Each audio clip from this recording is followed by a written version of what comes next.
Hi, this is Stacy Bresler, Archer Energy Solutions, here today to talk to you about something I'm doing right now. I'm actually headed to the dentist to get a regular checkup.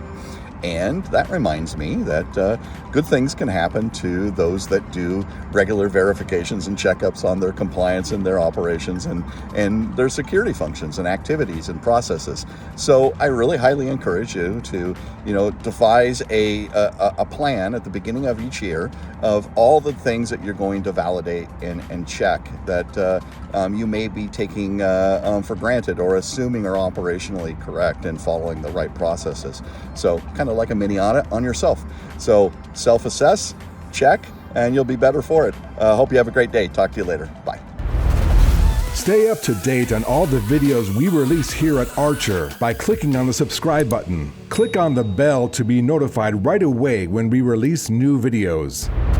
Secure your company with Archer today. Visit us at archerint.com and reach out with an email or a phone call. Is there a topic or question you'd like for us to answer? If so, leave it in the comments below and tune in each Monday for a brand new episode of On Target with Archer.